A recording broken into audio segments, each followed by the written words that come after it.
Hello, I'm Jared Taylor with American Renaissance. Most people think that the United States was, from the very beginning, dedicated to the idea of racial equality. Yes, they say there was slavery and segregation, but we were always working to fulfill the promise of all men are created equal. Of course, Thomas Jefferson, who wrote those words, was a slaveholder who didn't think the races were equal at all. But that phrase from the Declaration of Independence will haunt his memory forever. Not many people know that in 1776, there were black slaves in all 13 colonies and in the entire New World, from Canada to the tip of South America. In 1770, 40% of the white households in Manhattan owned slaves, and there were more slaves in the colony of New York than in Georgia. 9 of the first 11 presidents were slaveholders. The 2 exceptions were John Adams and John Quincy Adams. Jefferson thought slavery was a bad thing and that slaves would eventually be freed, but he wanted freed slaves sent back to Africa. There's a quotation from him on the wall of the Jefferson Memorial that goes like this: "Nothing is more certainly written in the book of fate than that these people are to be free." Well, in the original, Jefferson didn't stop there, adding, "Nor is it less certain that the 2 races equally free cannot live in the same government." That part has been conveniently forgotten. He wanted blacks deported and separated from whites so that they would be, and I quote, "beyond the reach of mixture." James Madison agreed. He wanted the U.S. government to buy up every slave and deport them. After he served as president, he ran the American Colonization Society, which was set up to send blacks back to Africa. At the inaugural meeting of the society, Henry Clay explained its purpose, quote, "to rid our country of a useless and pernicious, if not dangerous, portion of the population." Some of the most famous early Americans were not just members of the Colonization Society, they were officers.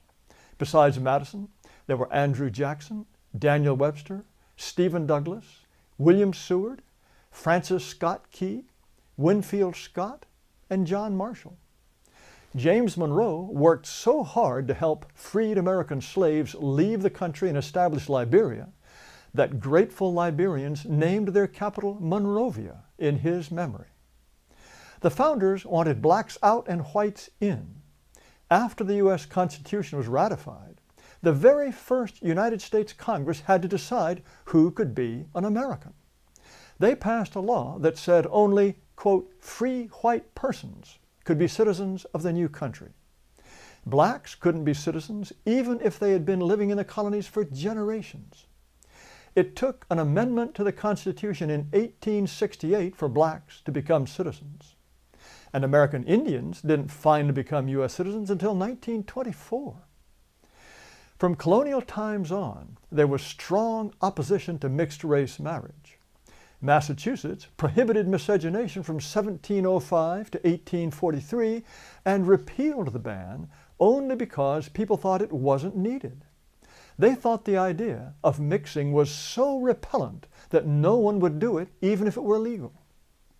Of the 50 United States, 44 at one time had laws prohibiting interracial marriage. White people did not want blacks to vote. In 1855, there were 31 states in the Union, but blacks could vote only in 4. All of them were in New England, and together they had only 4% of the total black population of the country.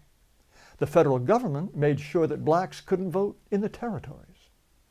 When Oregon joined the Union in 1859, its constitution stated that no black person could come live in or even visit the state. But Abraham Lincoln, the great emancipator, didn't he believe in racial equality?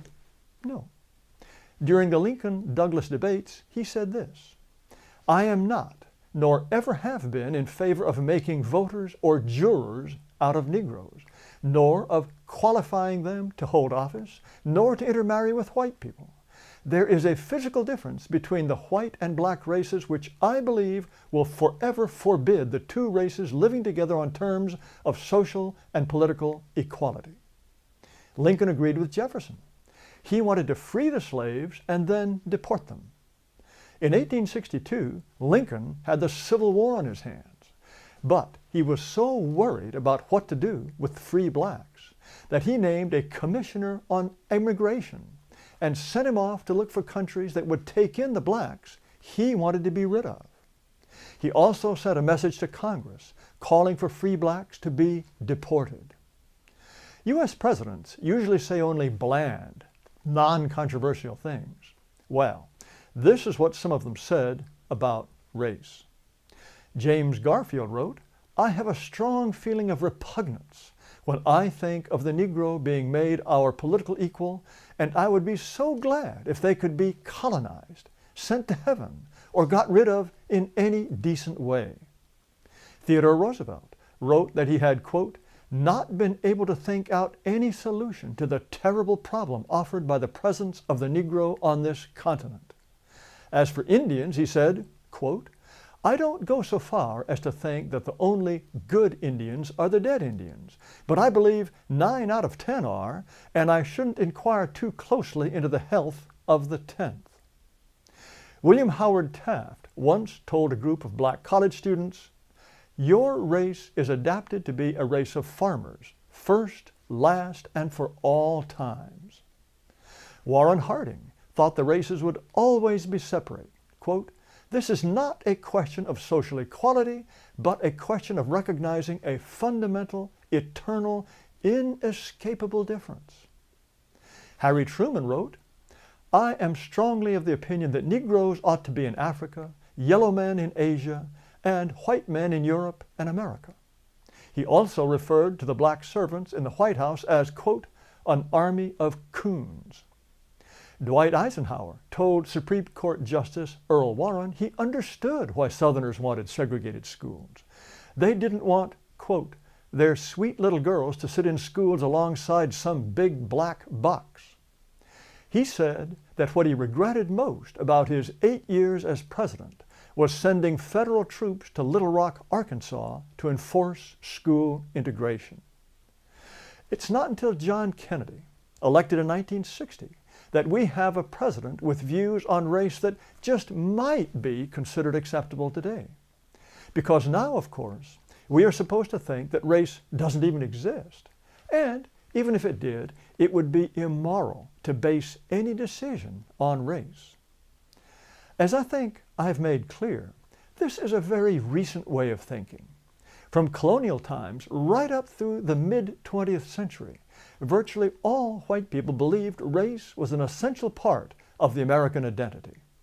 They understood that people of different races are different and build different kinds of societies. They thought only Europeans would make the United States the kind of country that they would want to pass on to their children. So, there are two views. There is the consensus on race that lasted for more than 300 years, and there's today's view that races are perfectly equal and interchangeable, and that American can become black, Hispanic, Asian, Muslim, Hindu, anything at all. And not only will it be still America, it'll be better than ever. Well, which view is correct? Just look around. Read the news. I think you'll find the answer. Thanks for watching, and be sure to subscribe to our YouTube channel and visit our website at amren.com.